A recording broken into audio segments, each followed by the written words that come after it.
Trouxeram. Mateus capítulo 15, verso 6. Podem fazer a leitura sentados, irmãos, por favor, fique à vontade. Mateus capítulo 15, verso 6, uma vez mais, nós estamos reunidos aqui no projeto de alcançarmos até o dia 7, é isso? 7 de fevereiro, onde nós estaremos fazendo a nossa oração de desligamento. Estamos aproveitando essa oportunidade para falar um pouco sobre maldição, lenda ou realidade. Amém? Mateus capítulo 15, verso 6. E assim invalidastes pela vossa tradição o mandamento de Deus. A igreja pode ler esse verso? Leia. E assim invalidaste pela vossa tradição o mandamento de Deus. Queridos, esse texto é dito por Cristo. Esse evangelho que nos é revelado, essa palavra ela é muito séria. Parei para refletir bastante sobre ela essa semana, não perdendo o foco de tudo aquilo que nós estamos tentando alcançar aqui. Na verdade, eu estou procurando entender o que o Senhor está nos trazendo com este texto, que nós estamos invalidando o nosso culto, nós estamos invalidando a palavra, nós estamos invalidando o evangelho, tudo que nós estamos fazendo na direção de Cristo. O Senhor, Ele faz um juízo de que tudo que nós estamos fazendo está se perdendo. Perdeu completamente o conteúdo. E por que perdeu? Por causa das tradições. Porque nós estamos introduzindo algo que Deus não está aprovando. Simples assim. E eu separei aqui algumas interpretações desse texto para que você possa entender a gravidade desse recado. Quando uma prática religiosa, ela se torna mais importante do que a palavra, ela se torna inimiga de Deus. Eu queria que você entendesse o texto. Jesus está dizendo, nós estamos invalidando o nosso culto. Nós estamos invalidando tudo que nós fazemos para Deus, está sendo invalidado porque introduziram-se no nosso meio as tradições. Eu interpretei da seguinte forma: as práticas religiosas, repita comigo, a prática religiosa, de novo, a prática religiosa se torna mais importante que a palavra. E se ela é mais importante que a palavra perde completamente o valor. É isso que ele está dizendo. Na verdade, eu ainda falo um pouco mais. Isso vale para qualquer tempo. O evangelho não está limitado àquilo que ele falou lá, aos fariseus, aos hipócritas. Não. A Bíblia ela é uma fonte viva. Ou seja, há momentos, querido, agora no nosso tempo, em que a tradição, ela supera a Escritura. Repete, a tradição supera a Escritura. E agora eu vou agravar um pouco mais interpretando esse texto. A cultura supera a santidade. Para pensar. O que o Jesus está dizendo é que a tradição supera a palavra, a Escritura. E nós podemos afirmar que a cultura supera a santidade. Repete, a cultura supera a santidade. É exatamente o que nós vamos viver daqui a alguns dias. Nós já estamos vivendo um momento festivo. Parece que existe um êxtase, parece que existe alguma coisa do sobrenatural. Parece que o céu desce. Não é? Há uma coisa frenética. Tudo se agita, tudo se movimenta. Não é? Deus está provando isso. Repita comigo. O costume supera o mandamento. Tudo isso. Então eu entendo que a tradição, ela supera a escritura, a cultura supera a santidade, os costumes superam o mandamento, e aí aquele detalhe, a aparência, essa aparência, todo esse momento de aparência, ele supera uma coisa, a obediência. É essa a reclamação dos céus. Então diga comigo, toda essa aparência, todo esse momento festivo, supera a obediência. Isso atrai bênçãos ou maldição? Quando isso acontece, irmãos, quando isso acontece, Deus não está mais no centro. Ele não é mais o centro. Mas quem está no centro é uma coisa chamada sistema religioso. O sistema religioso agora governa. O sistema religioso é ele que está regendo todas as coisas. E Deus aí, ele está reclamando. Ele está reclamando disso. O texto de Isaías, ele diz assim: este povo honra-me com seus lábios. É isso. Este povo honra-me com seus lábios, mas o seu coração está longe de mim. Em vão me adoram, ensinando doutrinas que são preceitos de homens. Eu queria que você montasse o cenário. Eu não estou lidando com adolescente, com criança aqui. Você que está me ouvindo aí por internet, eu não estou lidando com criança. Eu clamo ao Espírito Santo que fale ao teu coração. Quando o mundo inteiro, a humanidade inteira faz acordo e chega junto, dentro de um sistema, quando a igreja, ela se enfeita e proclama essa festa, está tudo em plena harmonia. O mundo agora em harmonia com a igreja em harmonia com o mundo, todo mundo agora virou santo. O Senhor está dizendo, essa tradição não tem nada a ver com o meu culto. Não tem nada a ver. Isso mostra que a música, ela pode ser até sincera. Os hinos podem ser até sinceros. E deixa eu falar uma coisa para vocês. Eu preciso confessar algo. Tem louvores que me irritam muito. Tem louvores que eu prefiro que desliga isso aí. Eu não consigo mais.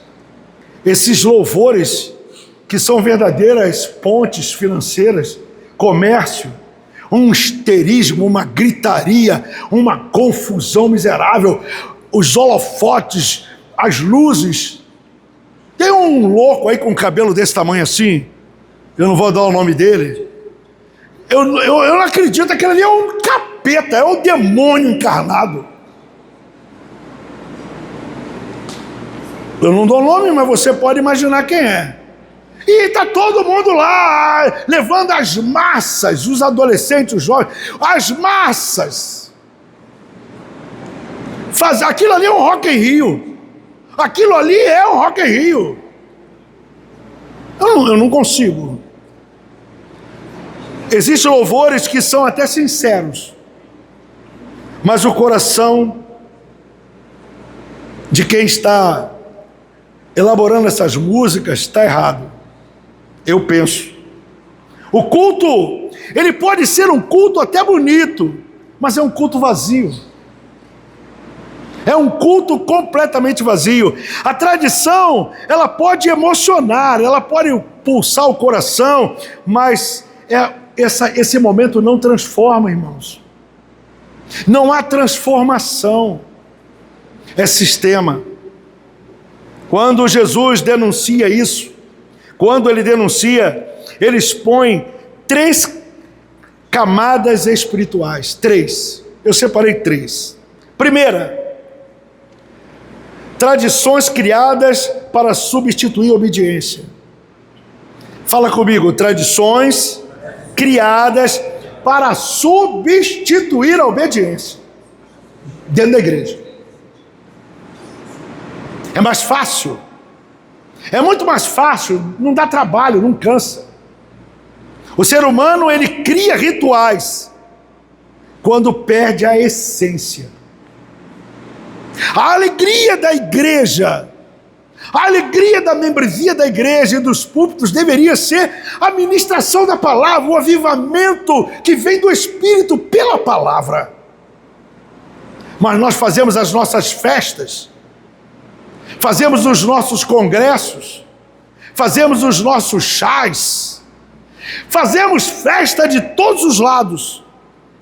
A igreja passa o calendário da igreja fazendo festa. É congresso disso, é congresso daquilo, é aniversário dali, todo mundo faz festa.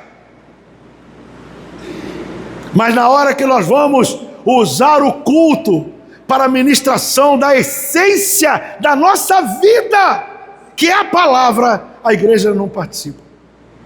Ela não participa. É isso. Nós criamos rituais quando nós estamos perdendo a essência. Essa é a reclamação de Cristo. Ele está dizendo, vocês são todos voltados a tradições. Estão todos presos em costumes. Invalidam o meu corpo, invalida a minha morte, quando eu ressuscito para salvar vocês. Enquanto vocês deveriam estar pregando a essência da palavra, vocês estão fazendo tradições. É isso. A segunda, eu falei de 3, eu digo que o sistema religioso, ele está camuflado em piedade. Repete comigo, o sistema religioso está camuflado na piedade. Piedade. É isso. Na verdade, a gente parece respeitar a palavra, mas estamos usando ela para justificar suas práticas humanas. Tudo humano. Não há foco espiritual nisso. A terceira é um coração que se afasta de Deus, mesmo parecendo estar próximo. A mente é a mente. É isso, Paulo escreve bem claro, que ele tem zelo por Israel, ele tem cuidado e preocupação para que Israel seja salvo. Romanos capítulo 10. Mas Israel não tem entendimento. Repita comigo. Entenda, por favor. Fala comigo assim. Eu tenho zelo de Deus. Eu tenho zelo de Deus. Sem entendimento. O problema não era o rito em si, mas um coração que usa a religião para esconder a desobediência. É isso? É essa a reclamação. É essa. O porquê do Natal. Estamos falando desse momento festivo. É uma tradição perigosa, porque se nós olharmos essa tradição, você não vai ver Cristo ali. Você não vê Cristo. Cristo da Bíblia você não vê. Até porque ele não instituiu isso. O Natal, ele substitui Cristo. Cristo nunca mandou celebrar o seu nascimento, irmão. Ordenou celebrar a ceia, a sua morte, a sua ressurreição, também a santidade. O Natal, segundo a tradição, ele desvia o foco da palavra. Desvia. A árvore, os presentes, a comida, a bebida, Papai Noel, uma família completamente sem Cristo, uma família voltada ao consumismo. As pessoas, elas se endividam. Sem dinheiro, não tem recurso financeiro, mas vão se endividar no cartão, porque tem que comprar o presente. É o presente para o filho, é o presente para o sobrinho, é o presente para o neto, e as pessoas vão de forma frenética para o comércio, porque tem que comprar, tem que comer, tem que abastecer. É isso que Jesus ensina. O Natal é perigoso. Por quê? Porque é uma ponte espiritual. O Natal, ele é uma ponte espiritual entre o santo e o profano. Queira você acreditar ou não. Eu já estou livre disso. Queridos, presta atenção. O mundo celebra esta data sem Deus. Vocês sabem disso. A igreja aceita, a igreja participa, e a igreja vai replicar isso. Eu estou falando das milhares de igrejas.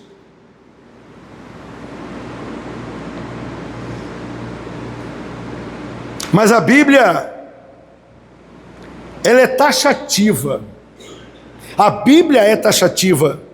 Não podes beber o cálice do Senhor e os cálices dos demônios. Não pode. É isso que está escrito em 1 Coríntios capítulo 10, verso 1. Repitam comigo, vocês que estão aqui. Não podeis beber o cálice do Senhor e o cálice dos demônios. Mas não é isso que nós vamos fazer agora aí na frente.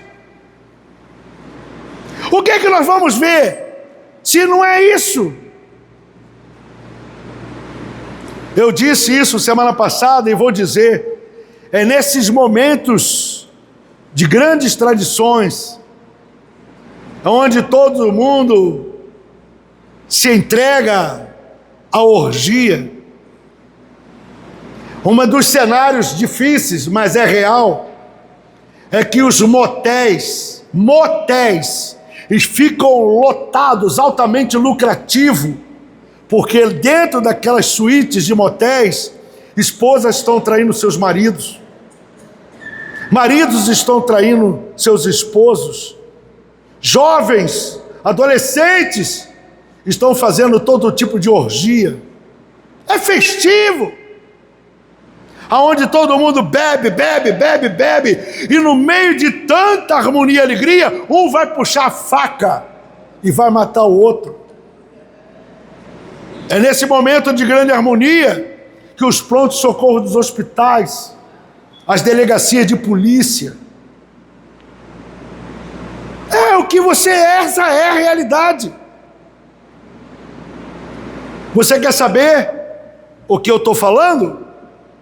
Certamente você vai ao mercado, todos vão ao mercado, mas quando você chegar no mercado por esses dias que vão chegar, os mercados estão superlotados. um estado frenético de gente consumindo e comprando tudo, mas eu vou chamar a atenção das bebidas, dos volumes de caixas e caixas e caixas de cerveja, de uísque, de bebidas mais quentes. É com essa turma que a gente vai sentar e beber? É com eles? É isso, porque é uma porta para a idolatria. O Natal, repete, o Natal é uma porta para a idolatria. Ali você vai encontrar elementos, você vai encontrar símbolos, você vai encontrar figuras. Por que é idolatria? Por isso. Você vai encontrar ali objetos que tomam o lugar da adoração verdadeira. É isso. Como é que você vai mudar isso? Se isso está há centenas de anos na nossa cultura. Porque torna a igreja amiga do mundo, é isso? É o mundo e a igreja juntas, é isso? A amizade com o mundo, segundo a Bíblia, é inimizade contra Deus. A Bíblia é clara, Tiago capítulo 4:4. A amizade com o mundo, ela é inimizade contra... Nós agora vamos ser inimigos de Deus. O santo e o profano sentados juntos.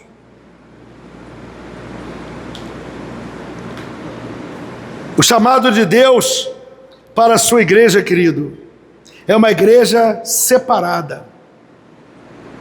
2 Coríntios capítulo 6, verso 17. 2 Coríntios 6, 17. Existe uma palavra dura aqui. O Senhor está dizendo: sai do meio deles, apartai-vos. Essa é a palavra. Dá para vocês entenderem como o inimigo, de forma sutil, ele se introduziu na cultura da igreja, nas tradições. Deu para você entender que é impossível para milhares de cristãos e pastores e igrejas ficarem livres disso. É impossível. A mente já está completamente dominada. O que hoje está dizendo: sai do meio deles, aparta-se deles. É isso. O chamado da igreja não é só separação, como foi falado, mas o chamado da igreja é santidade. 1 Pedro capítulo 1, verso 16. O Senhor convida a sua igreja e proclama: sede santos, porque eu sou santo. É possível você gerar santidade nesse período aí? É possível? Romper com os costumes humanos, querido, é necessário. Eu sei que isso não agrada a todos, mas romper com os costumes humanos. Colossenses capítulo 2, verso 8. Colossenses capítulo 2, verso 8, ainda dentro dessa pauta em que o Senhor está dizendo: vocês estão invalidando o seu culto por causa das tradições que vocês introduziram no vosso meio. É essa a reclamação de Cristo. Colossenses capítulo 2, verso 8, proclama: ninguém vos engane com filosofias. Leia na sua Bíblia: ninguém vos engane com filosofias. O que é isso? Tradições dos homens. Está dizendo, é o espírito do engano. A resposta da igreja, que tem que ser fiel até os últimos dias, a igreja verdadeira, ela não segue A igreja verdadeira, senhores e senhoras, ela não segue cultura. Ela não segue tradição. A igreja verdadeira não segue comércio. A igreja verdadeira não segue calendário pagão. A igreja verdadeira não segue calendário pagão. Interesses do mundo. A igreja verdadeira, ela não entra nos interesses do mundo. Eu sei que você concorda com o que eu estou falando. Tenho ciência disso. A igreja verdadeira, querido, ela segue o que está escrito. A igreja verdadeira, pastor Alex, ela segue a tradição da palavra, a cultura da palavra, tudo em cima da palavra. O Natal, ele é uma estratégia para quê? Qual é a estratégia do Natal? Aonde está a maldição do Natal? É enfraquecer a santidade. A tradição do Natal, queira você ou não, quando você faz essa união, você se torna inimigo de Deus. Você entristece o Espírito Santo. A mente não entende isso. Zelo de Deus, mas sem entendimento.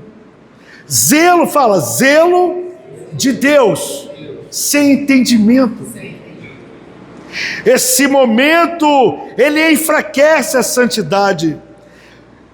Substitui a verdade por tradição. Substitui a verdade por tradição. Torna a igreja parecida com o mundo. É isso. Torna a igreja parecida com o mundo. Mistura o santo com o profano. Neutraliza a voz profética. Transforma o evangelho em produto. Ou alguém discorda de mim aqui? Há alguém aqui que queira discordar? Essa é a realidade. Enquanto a igreja se assenta à mesa do mundo, o mundo nunca vai se assentar à mesa da igreja. Repete comigo. Enquanto a igreja se assenta na mesa do mundo, o mundo nunca se assenta na mesa da igreja. Não vai sentar. Eles convidam, e a igreja aceita. Eles convidam, e nós aceitamos. Mas quando a igreja convida eles para cá, eles rejeitam. Para pensar. Vamos todo mundo lá festejar com eles, é isso? Então tá bom, vamos sentar na mesa com eles. Eles vão dizer, sejam bem-vindos. Agora, traz eles cá para dentro, para seguir as nossas regras. Não. É duro. Quando a igreja convida, eles não querem. Isso revela que quem está influenciando quem aqui? Quem é que está influenciando quem aqui? A igreja está influenciando o mundo ou o mundo está influenciando a igreja? Fala para mim. Eu apelo para a tua cabeça, para tu pensar. A gente passa o ano todo ali, glória a Deus, aleluia, aleluia, glória a Deus, aleluia, né? Olha aí, todo mundo. Aí no final do ano a gente entrega tudo. É isso que Jesus está dizendo. Vocês passam o ano todo na minha presença, mas quando chega no final do ano, vocês entregam tudo. Tudo que vocês fizeram está invalidado. Toda a sua tradição de igreja, de EBD, de tudo que tu fez, no final do ano, você embrulha e dá tudo para o mundo. Ele diz, vocês estão invalidando os seus cultos por causa da tradição. estão jogando no lixo, não aprenderam nada. O Natal não é bíblico, ele não é ordenado, o Natal não é cristão, o Natal não é santo. O Natal, ele é uma tradição humana revestida de religiosidade. É puro sincretismo. Duro, né? Duro. Eu vou botar essa porcaria, eu sei que vai ter gente que vai me criticar, mas eu não estou ligando para isso não. Deus, ele não aceita esse culto misturado. Deus não aceita o culto misturado, gente, pelo amor de Deus. Não aceita. Como Elias, lá no Carmelo, Elias lá, ele proclamou: até quando você vai cochear entre dois pensamentos? Se o Senhor é Deus, seguiu. Se é Baal, seguiu. Todos conhecem essa história. Olha o problema, isso é tradição. Olha lá, é Elias falando com o povo. O povo estava cocheando entre dois senhores, o povo estava fazendo isso lá atrás. E Elias agora é levantado por Deus e está dizendo: vocês vão ficar cocheando, é isso? Vocês vão ficar servindo a dois senhores, é isso? Você não sabe que se você agrada um, agrada outro. Não dá para agradar os dois. É isso. A igreja precisa voltar-se para uma separação, querido. A igreja precisa urgentemente voltar para a santidade. Ela precisa voltar para a obediência. Ela precisa voltar para a palavra.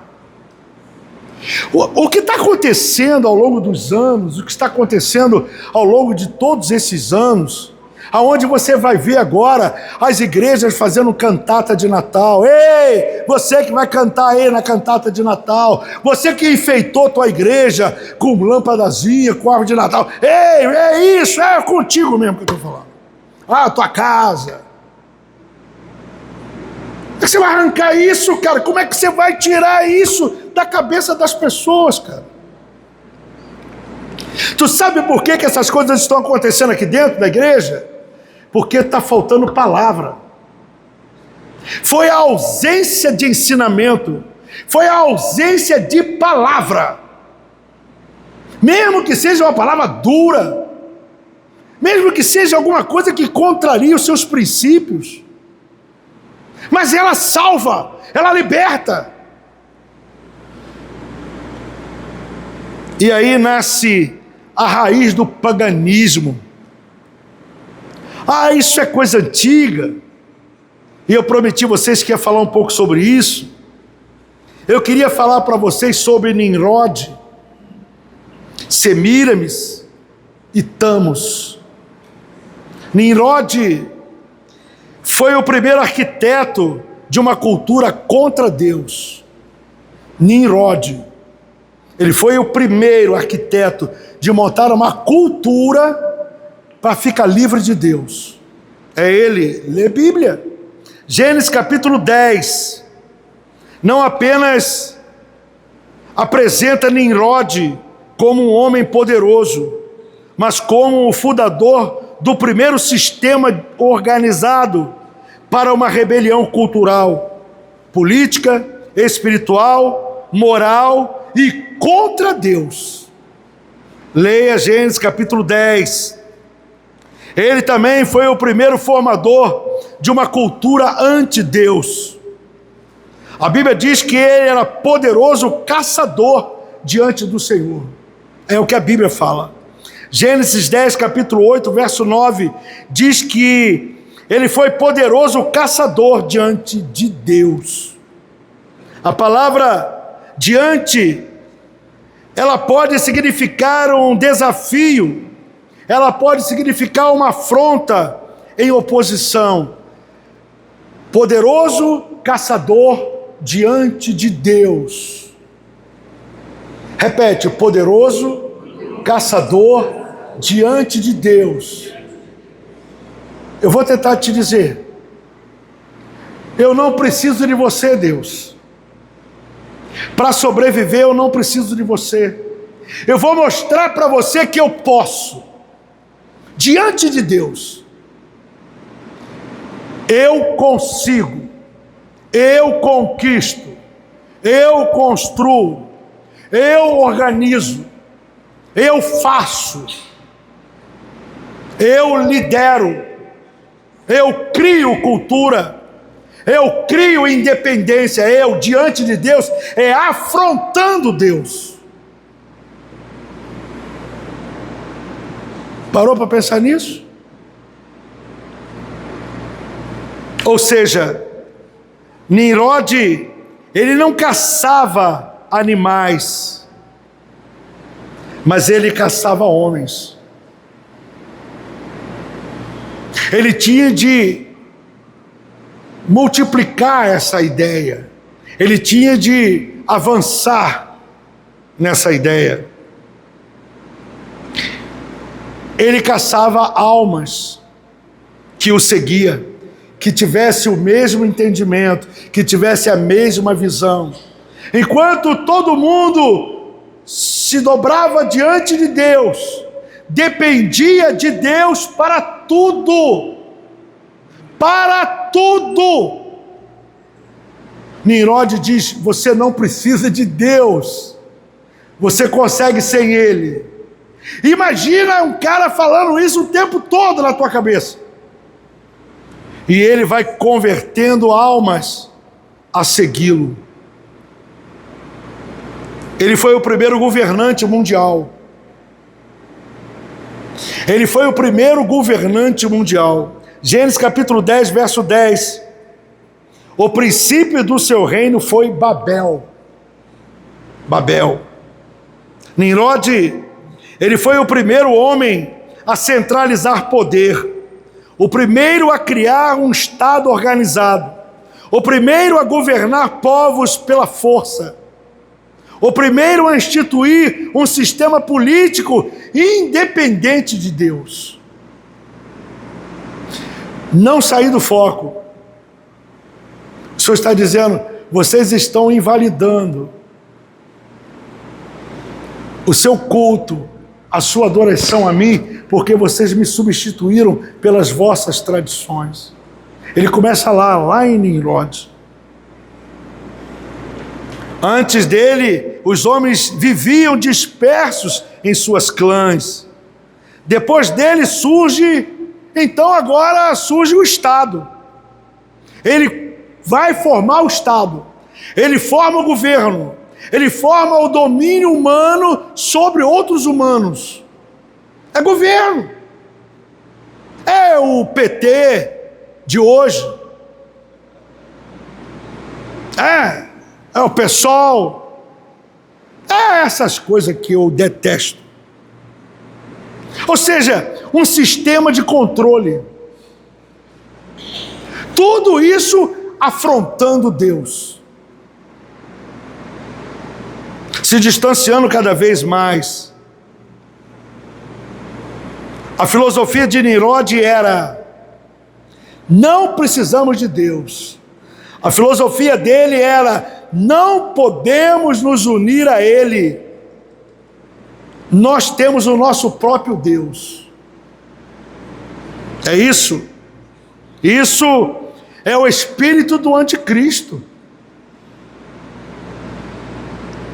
Ele foi o fundador da primeira cidade anticristã. Babel significa porta dos deuses. Babel, porta dos deuses, ou seja, confusão. Babel se torna a primeira cidade rebelde, o primeiro centro urbano construído para a glória humana. A base da Torre de Babel, o modelo para todas as culturas mundanas posteriores, pois isso o Apocalipse chama o sistema do fim de a grande Babilônia. Está lá em Apocalipse, capítulo 17, verso 18. Diga, Babel, a grande Babilônia. Ou seja, tudo isso começa com Nimrod, o primeiro líder a substituir Deus por uma religião humana. Natal é religião humana. Segundo tradições, lá na Mesopotâmia, e também da parte judaica, Nimrod, ele promoveu um culto ao sol. Um culto ao sol. Incentivou ao povo a buscar astrologia. Criou símbolos religiosos pagãos. Estabeleceu sacerdócio corrupto. Usou a religião como ferramenta de manipulação. Uniu governo mais idolatria pela primeira vez. Governo e idolatria caminhando juntos. Você sabe a igreja que governa tudo isso? Não somos nós. E da onde vêm essas tradições? Aonde essa tradição é mais forte? É aqui ou é lá na outra igreja? Da onde nós herdamos isso? Da onde veio tudo isso? Ele é o pai das religiões pagãs, as religiões organizadas, o paganismo organizado. O primeiro a institucionalizar a imoralidade como cultura. É isso. A religião fundada por Nimrod e sua esposa Semíramis inclui essa religião de Semíramis, inclui orgia, rituais, prostituição, nudez, sacrifícios humanos, embriaguez, ritualístico, astrologia, uso de símbolos naturais, árvores, bosques, postes, ídolos, está tudo aí. Por isso Deus, Ele proíbe isso. Deus, Ele agora vem na contramão e proíbe isso. E Ele vai dizer em Deuteronômio capítulo 16, 21, alguém pode achar para mim?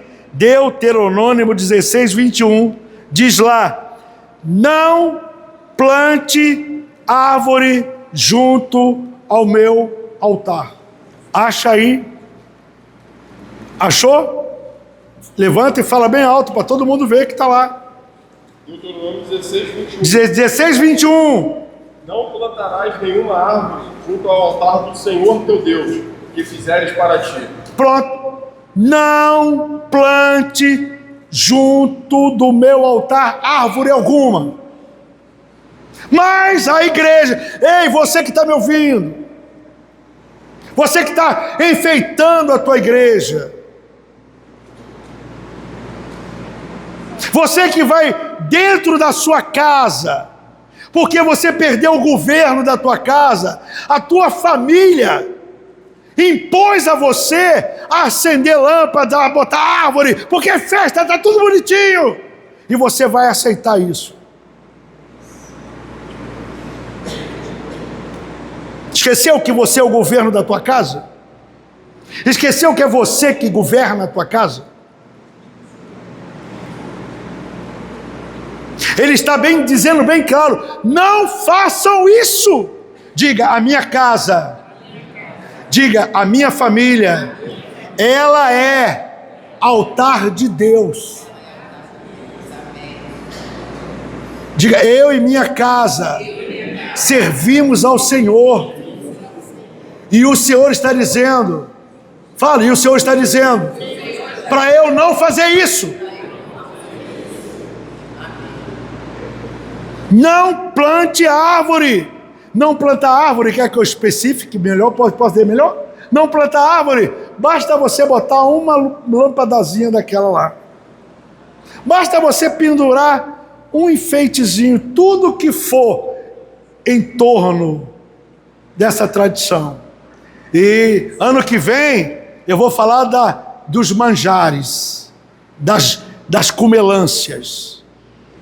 Guardar só para o ano que vem. Pastor, pode comer rabanada? Vai, pode comer rabanada. Come rabanada, come castanha, pode comer. Ano que vem eu vou falar mais sobre isso. Não dá, o negócio fica ruim, né? Pode tomar Coca-Cola, pode comer rabanada, pode, ela come o pernil, o chester, né? Pode, ainda pode. Depois. Ano que vem a gente vai conversar sobre isso.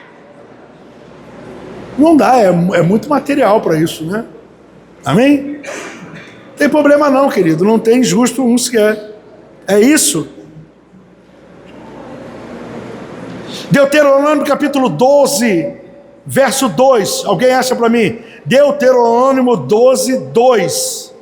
Diz: destruir os bosques. Leia para mim. Deuteronômio 12, 2. Acharam? Leia bem alto, pastor, bem alto.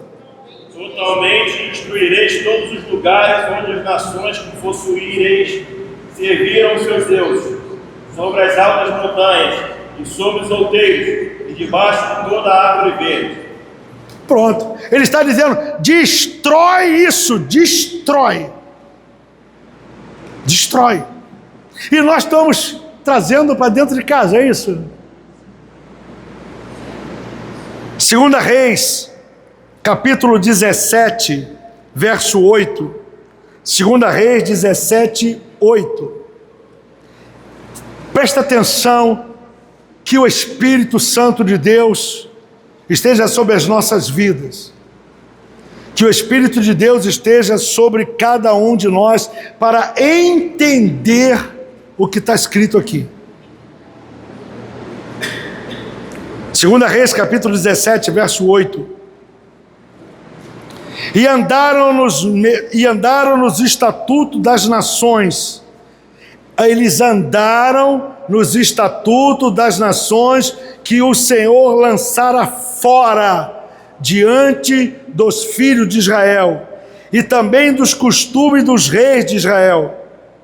E os filhos de Israel fizeram secretamente coisas que não eram retas contra o Senhor seu Deus. Edificaram altos em todas as suas cidades, desde a torre dos atalaias até a cidade forte. E levantaram estátuas, imagens de bosque, em todos os altos outeiros e debaixo de todas as árvores verdes. E queimaram ali incenso em todos os altos, como as nações que o Senhor transportara diante deles, e fizeram coisas ruins para provocarem a ira do Senhor, e serviram aos ídolos, dos quais o Senhor lhe dissera: não fareis estas coisas. Será que alguém não entendeu isso aqui? Será que alguém não está entendendo? Tudo isso vinha da cultura, a cultura iniciada lá por Nimrod. É ele quem implantou esse sistema. É ele. O primeiro a se declarar salvador da humanidade. É Nimrod, salvador da humanidade. É isso. A tradição babilônica apresenta Nimrod como alguém que construiu as cidades, fez as leis, estabeleceu as festividades, incentivou as artes, acelerou a ciência, ofereceu civilização, promoveu cooperação humana independente de Deus. Cooperação humana independente de Deus. E aqui, ele afrontava Deus o tempo todo. É daqui que saiu tudo isso. Essas características, elas ecoam em... Primeiro, aqui temos de frente o espírito humanista. Fala, o espírito humanista. O movimento secular global, é o mundo todo. Um espírito do anticristo, está aqui. 2 Tessalonicenses é outra que eu peço a Deus que esclareça a cada um aqui, a você que está me ouvindo também pela internet, que você possa pedir orientação agora nessa leitura. 2 Tessalonicenses capítulo 2, verso 1. Ora, irmãos, rogo-vos pela vinda do nosso Senhor Jesus Cristo e pela vossa reunião com Ele, que não vos movais facilmente do vosso entendimento. Oh, amado, oh, querido, ouça o Espírito, que não vos movais facilmente do vosso entendimento, nem vos perturbeis, quer por espírito, quer por palavra, quer por epístola, como de nós, como se o dia de Cristo estivesse já perto.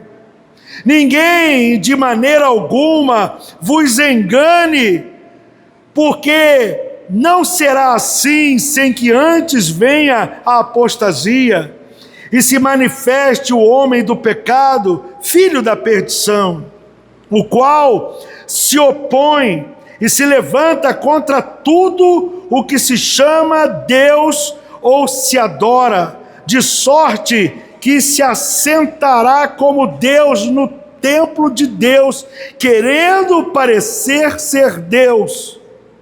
Não vos lembrais de que estas coisas vos dizia quando ainda estava convosco? E agora, vós sabeis o que o detém, para que o seu próprio tempo seja manifestado, porque já o mistério da injustiça opera. Somente há um que agora resiste até do meio seja tirado. E tendo já revelado o iníquo, a quem o Senhor desfará pelo assopro da sua boca e aniquilará pelo esplendor da sua vinda, a esse cuja vinda é segundo a eficácia de Satanás, como todo poder e sinais e prodígios de mentiras, e com todo engano de injustiça para os que perecem, porque não receberam o amor da verdade para se salvarem. E por isso, Deus lhes enviará a operação do erro, para que creiam na mentira. Eu entendo isso ser muito perigoso, meu Pai do céu. Eu tenho dito que o crente precisa muito de discernimento, para que sejam julgados todos os que não creram na verdade, antes tiveram prazer na iniquidade, mas devemos sempre dar graças a Deus por vós, irmãos amados, porque vos ter Deus elegido desde o princípio para a salvação e a santificação do Espírito e a fé na verdade, para o que pelo nosso Evangelho vos chamou, para alcançardes a glória do nosso Senhor Jesus Cristo. Então, irmãos, olha aqui, queridos, então, estáis firmes, retende as tradições. Estou sendo claro aqui? A palavra está sendo clara? Irmãos, estáis firmes, retende as tradições que vos foram ensinadas, seja por palavra, seja por epístola nossa. Você não pode trocar isso. Existem valores que é inegociáveis. E o próprio nosso Senhor Jesus Cristo, e o nosso Deus e Pai, que nos amou em graça, nos deu uma eterna consolação e boa esperança. console o vosso coração e vos conforte em toda boa palavra e obra. Nimrod, ele foi o primeiro protótipo do homem que diz: não podemos, ou seja, nós podemos construir um mundo sem Deus. Essa é a proposta. É esse mundo, é este mundo que nos engana, que engana a humanidade inteira. Nós podemos construir um mundo melhor sem Deus. E você vai sentar na mesa dessa galera aí. Você vai botar um enfeite lá na tua casa, não vai? A Torre de Babel, um símbolo máximo de rebelião cultural. Repete comigo: Babel, um símbolo máximo da rebelião cultural. A torre era uma construção em forma de pirâmide, construída na antiga Mesopotâmia por civilizações como os cimérios, babilônicos, os assírios. Ela servia como um templo religioso com o objetivo de aproximar os deuses da humanidade, trazendo os deuses da humanidade. Semíramis contribuiu para tudo isso. Era um templo pagão, um portal espiritual, um esforço para chegar aos céus. Deu para entender? É isso. Um símbolo de orgulho, um monumento humano contra Deus.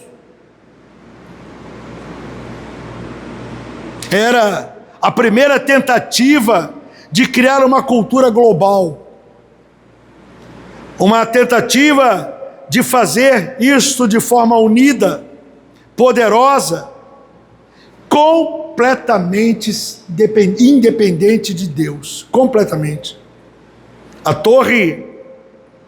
Essa torre representa para a gente a política mundial.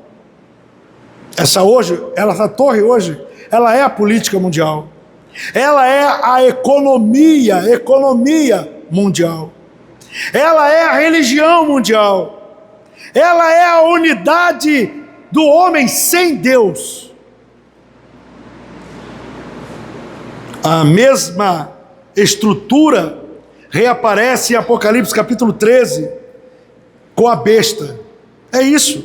Nimrod cria o primeiro sistema de cultura. Antes dele não havia festas humanas organizadas, não havia celebrações sazonais nos calendários, não havia rituais, não havia símbolos culturais, ícones religiosos, não havia tradições, não havia nada disso. Ele criou tudo isso. Nimrod estabeleceu o primeiro calendário. Ele estabeleceu o primeiro calendário religioso pagão. Primeiro modelo de festas ligadas ao sol e à lua. Primeiros rituais de idolatria com símbolos naturais. Primeira cultura nacional que negava Deus. Daí, de tudo isso, nasceu então agora as Saturnálias, o culto ao sol. Daqui nasceu as árvores decoradas. Disso tudo nasceu os rituais do renascimento de Thamus. Renascimento de Thamus. Práticas, mais tarde, que seriam absolvidas com esse grande nome chamado Natal. Esse menino da manjedoura é Thamus. O menino Jesus, que as igrejas colocarão seus altares, que o comércio vende, é Thamus. Filho de Semíramis.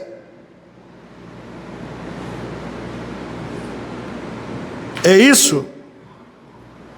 Nimrod, ele foi o primeiro a criar essa cultura como arma contra Deus. Semíramis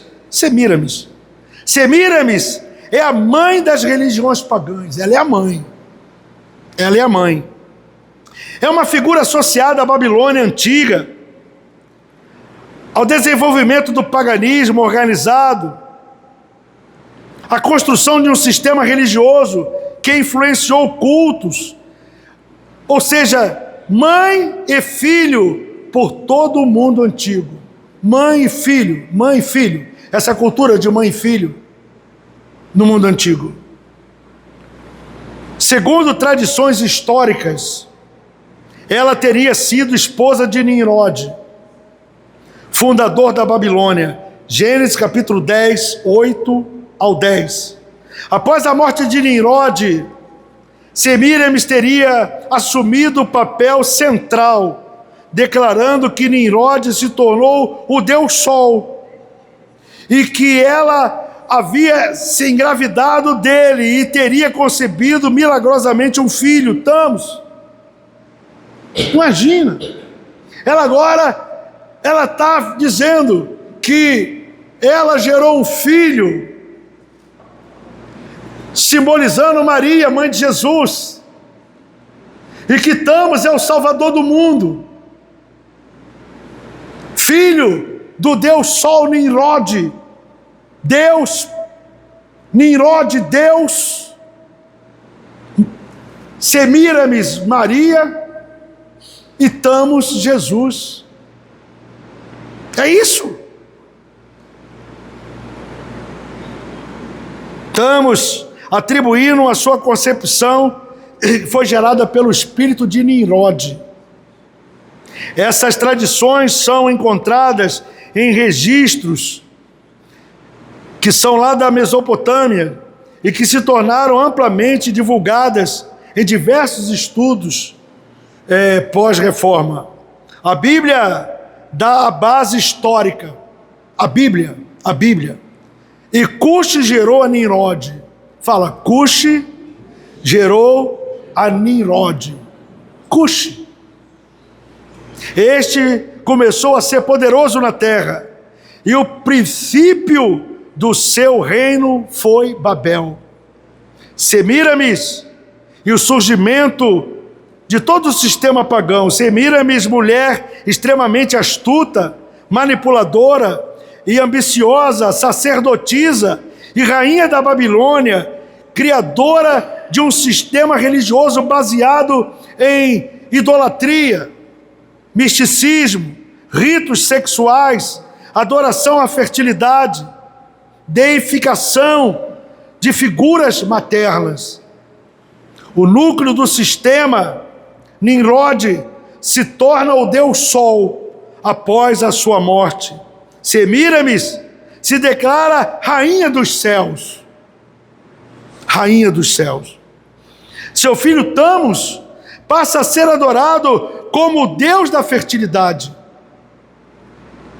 A figura mãe, com a criança nos braços, torna-se símbolo religioso universal. Você conhece essa imagem? Quem aqui conhece essa imagem da mãe com o filho no colo? A mãe e o filho no colo. E você vai sentar na mesa. Quem sabe até alguns compraram alguma imagenzinha para botar no altar lá na sala ou no seu quarto. Tomara que o filho te pegue, te acorde de madrugada. É isso. A rainha dos céus. É isso. Jeremias 44, 15 ao 30. Jeremias 44, 15 ao 30. Ok? Então responderam a Jeremias todos os homens que sabiam que suas mulheres queimavam incenso a deuses estranhos, e todas as mulheres que estavam em pé em grande multidão, como também todo o povo que habitava na terra do Egito, em Patros, dizendo, presta atenção, verso 16, quando a palavra que nos anunciastes em nome do Senhor, não te obedeceremos a ti. Olha só, Senhor, nós não vamos te obedecer. E aí? E aí? Antes, verso 17, presta atenção, antes, certamente cumpriremos toda a palavra que saiu da nossa boca, da nossa boca, da nossa boca, da nossa boca, da nossa boca, queimando incenso à deusa chamada Rainha dos Céus. A mente. Isso é muito mais antigo que nós. É isso que está escrito. Olha só, e oferecendo-lhe libações, como nós e nossos pais, nossos reis, nossos príncipes têm feito. Queridos, ei, presta atenção, explica como mudar a cabeça de alguém. Se essa herança está dizendo, os nossos pais fizeram, os nossos avós fizeram, os nossos reis fizeram, os nossos príncipes fizeram, eles têm feito isso sempre e nós vamos continuar fazendo, e ninguém vai mudar minha cabeça. Mesmo que o Senhor fale, eu vou desobedecer. A cidade de Judá, em todas as ruas de Jerusalém, é o que nós vamos ver em todas as ruas. Passa pelas ruas, anda pelas ruas, vai no teu bairro, vai na tua rua. Olha como a cidade está enfeitada. Coisa linda. E aí, mas é tão bonito, né? Bonito que não tem nada de bonito. É isso. É isso. E tivemos então fartura de pão, e andávamos alegres, e não vimos mal algum. Não vimos mal, viu, pai? Não é mal nenhum. Fala assim, repete comigo, não tem nada a ver. Fala, não tem nada a ver. Eu escuto muito isso hoje, não tem nada a ver. Ei, você vai ouvir na tua própria casa, não tem nada a ver. Não tem nada a ver. Segue a vida. É isso. É isso. Verso 18.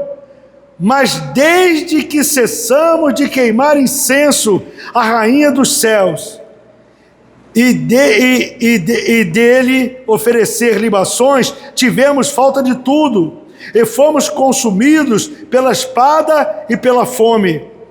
Quando nós queimávamos incenso à Rainha dos Céus e lhe oferecíamos libações, fizemos-lhes bolos para adorar e oferecemos-lhe libações sem nossos maridos. Então disse Jeremias a todo o povo, aos homens e mulheres e a todo o povo que lhe havia dado esta resposta, dizendo, olha só, verso 21, porventura não se lembrou o Senhor e não lhe subiu ao coração o incenso que queimastes nas cidades de Judá e nas ruas de Jerusalém? Vós, os vossos pais fizeram isso, os vossos avós fizeram isso, os vossos reis fizeram isso, os vossos príncipes também fizeram, como também todo o povo na terra, de maneira que o Senhor não podia por mais tempo sofrer a maldade das vossas ações, as abominações que cometestes, pelo que se tornou a vossa terra em deserto, e em espanto, em maldição, sem habitantes, como vê hoje, visto que queimastes incenso e pecastes contra o Senhor, e não obedeceste à voz do Senhor, e a sua lei, e os seus testemunhos, e os teus testemunhos, e não andastes vós, sucedeu este mal, como se vê hoje. Disse mais Jeremias a todo o povo e a todas as mulheres: ouvi a palavra do Senhor, vós, todo Judá que estais na terra do Egito. Assim fala o Senhor dos exércitos, o Deus de Israel, dizendo: vós e vossas mulheres não somente falastes por vossa boca, senão também fizeste pelas vossas mãos, dizendo: certamente cumpriremos os nossos votos que fizemos de queimar incenso à rainha dos céus e lhe oferecer libações. Perfeitamente confirmastes os vossos votos, perfeitamente cumpriste os vossos votos. Portanto, ouvi a voz do Senhor, todo Judá que habitais na terra do Egito. Eis que eu juro pelo meu grande nome, diz o Senhor, que nunca mais será pronunciado o meu nome pela boca de homem de Judá e em toda a terra do Egito, dizendo: vive o Senhor Jeová. Eis que velarei sobre eles para o mal e não para o bem, e serão consumidos todos os homens de Judá que estão na terra do Egito, a espada e a fome, e até que se acabem de todo. E os que escaparem à espada tornarão da terra do Egito a terra de Judá, poucos em número, e saberá todo o resto de Judá que entrou na terra do Egito para peregrinar ali, e subsistirá a minha palavra ou a sua.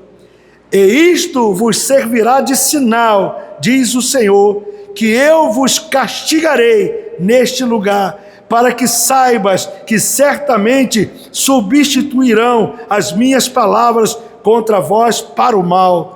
Assim diz o Senhor: eis que eu entregarei a Faraó, Ofra, rei do Egito, nas mãos dos seus inimigos e nas mãos dos que procuram a sua morte, como entreguei Zedequias, rei de Judá, nas mãos de Nabucodonosor, rei da Babilônia, seu inimigo, e que procuravam a sua morte. Os filhos apanhavam a lenha para fazerem bolos à rainha dos céus. É isso. Jeremias 7,13. Alguém pode ler para mim? Jeremias 7,13. Jeremias 7,13. 7,13 é o 34. Eu vou ler. Eu tenho aqui, eu vou ler. Agora, pois, porquanto fazeis todas estas obras, diz o Senhor, e eu vos falei madrugando e falando, e não ouviste. Chamei-vos e não respondestes. Farei também a esta casa, que se chama pelo meu nome, na qual confiais, e a este lugar que vos dei a vós e aos vossos pais, como fiz a Siló. E vos arrojarei da minha presença, como arrojei a todos os vossos irmãos e toda a geração de Efraim. Tu, pois, não ores por este povo, não levantas o seu clamor em oração, nem importunes, porque não ouvirei. Não vês tu o que andam fazendo nas cidades de Judá e nas ruas de Jerusalém? Olha o que está escrito aqui. Não, você não está vendo, não? Você não está vendo o que está acontecendo nas cidades? Os filhos apanham a lenha. Olha só, presta atenção, faz aqui o tempo. Presta atenção. Será que você não está vendo o que estão sendo feito? Olha aqui, os filhos apanham a lenha. Os pais acendem o fogo. As mulheres amassam a farinha para fazerem bolos à deusa chamada Rainha dos Céus.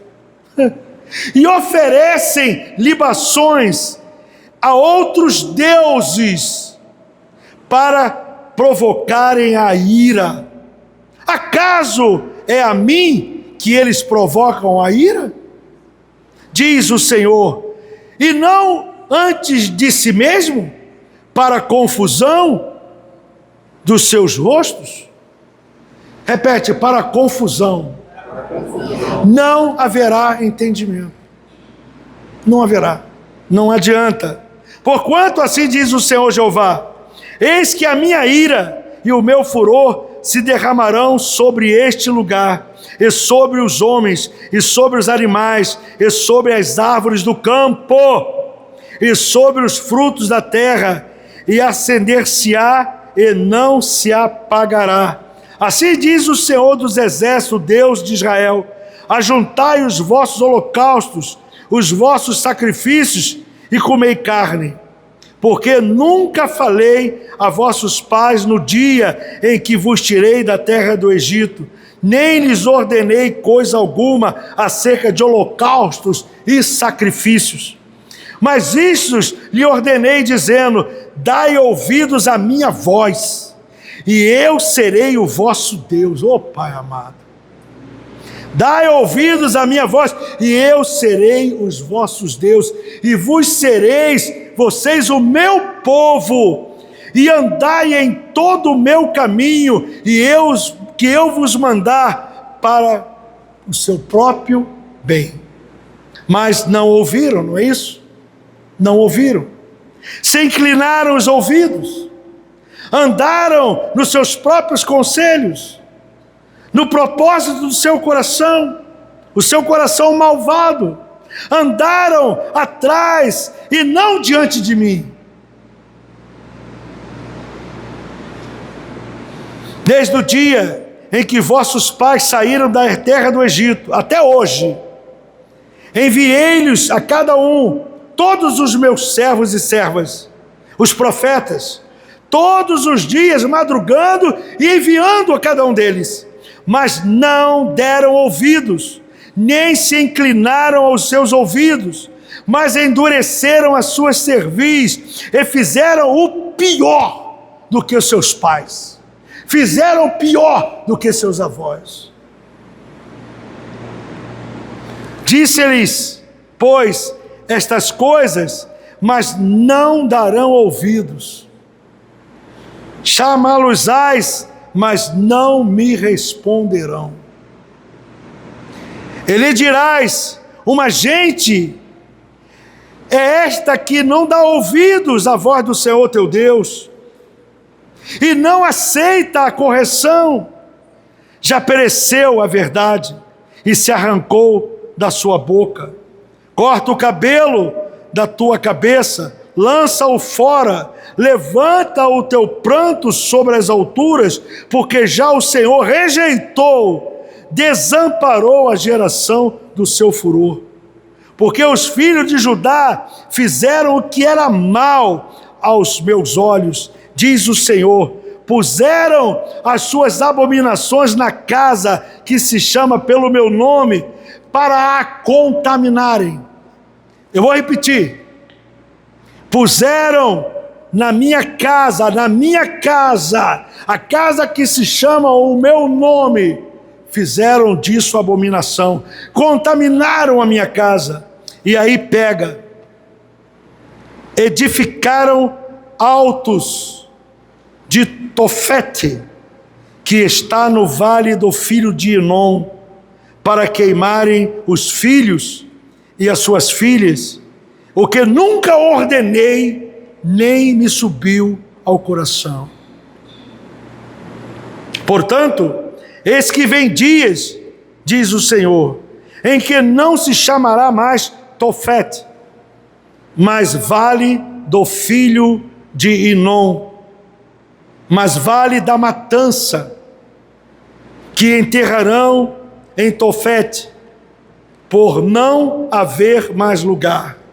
E os cadáveres deste povo servirão de pasto às aves dos céus e os animais da terra, e ninguém os espantará. E farei cessar nas cidades de Judá e nas ruas de Jerusalém a voz do folgueto, e a voz da alegria, e a voz do esposo, a voz da esposa, porque a terra se tornará em desolação. Eu peguei esse texto. Edificaram os altos de Tofete. Verso 30. Porque os filhos de Judá fizeram o que é mal aos meus olhos, diz o Senhor, puseram as suas abominações na casa que se chama pelo meu nome, para profanarem. Edificaram os altos de Tofete, que está no vale dos filhos de Enom, para queimarem os seus filhos e suas filhas. Eles queimavam vivos. Pegavam seus filhos e as suas filhas e colocavam no fogo, matando-os. O que significa altos aqui? Altos é a mesma coisa que lugar construído para ritual pagão. Altos é lugar de ritual, altares dedicado a ídolos, espaços consagrados às práticas proibidas por Deus. Os altos se tornaram sinônimo de rebelião espiritual, sincretismo. E então o que é Tofete? Tofete é uma área específica dentro do vale do filho de Enom, um santuário pagão dedicado a divindades como Moloque e Astarote. É isso? O local onde os israelitas, eles queimavam seus filhos vivos como sacrifício a esses ídolos. Um povo completamente desorientado. Aqui nós vemos o máximo da apostasia da religião de Israel, o máximo. A palavra Tofete, provavelmente, em vez de tambor, porque batiam tambores para abafar o choro das crianças. Tofete, tambor. Eles jogavam as crianças vivas em sacrifício a Astarote, e ali havia muito choro, muita gritaria, e aí eles batiam o tambor para abafar. Por isso Tofete. Batiam, as crianças choravam, gritavam, ou de uma raiz, significando fogueira, uma fogueira que queima intensamente, lugar que se chama tambores para abafar a dor. Tofete. E o Senhor está dizendo, eu não mandei vocês fazerem isso. Era um lugar de horror, um lugar de sofrimento, era um lugar onde Israel chegou na idolatria máxima. Israel alcançou a sua idolatria máxima, sacrificando seus filhos a Astarote, né? É isso, é isso. Era um lugar onde o sofrimento era o mais intenso. E qual era o pecado de Israel? Qual foi o pecado? Qual foi o pecado dele? Por que Israel fez isso? Me explica, um povo de Deus, por que Israel fez isso? Por quê? Ele permitiu que o sincretismo entrasse na cultura judaica. Isso não chegou de qualquer maneira, foi cultura. Foi entrando, foi entrando. Então, essa idolatria de Israel gerou um sincretismo de crueldade máxima. Mas isso vem entrando. É como nós estamos fazendo aqui, vai entrando. Observe que Jeremias, ele denuncia algo muito profundo. Presta atenção. Eles edificaram com intenção religiosa. Tofete foi edificada com intenção religiosa, e não foi por acaso. Eles construíram altares, prepararam o culto, investiram, se organizaram. Foi uma decisão espiritual deliberada. O que nós estamos fazendo aqui é a mesma coisa. Tira essa música aí, cara. Jesus, está na hora de acabar. Eles misturaram o culto de Deus com o culto do Deus eterno, do eu sou, daquelas práticas pagãs. É isso. Eles substituíram, eles misturaram tudo. Israel tinha o culto do eu sou. Israel tinha a cultura do Deus de Israel. Israel, ele seguia ao Deus eterno. Ele seguia ao Senhor Deus Todo-Poderoso. Misturou, ele permitiu que essas coisas fossem sendo substituídas por práticas pagãs. Mais grave ainda, puseram as suas abominações dentro da casa do Senhor. Colocaram essas abominações dentro da casa do Senhor. A casa que se chama pelo meu nome. O Senhor está reclamando. Por que vocês estão fazendo isso? Por que vocês estão fazendo isso? Ou seja, entraram no templo, misturaram os símbolos, e se entregaram às festas, se entregaram aos cultos e práticas das nações, transformaram o santo numa coisa comum, enfeitaram o pecado, colocaram enfeites no pecado com uma grande aparência religiosa. É exatamente isso que eu estou batendo. Isso é sincretismo religioso. Exatamente o que ocorre hoje com inúmeras práticas totalmente cristalizadas.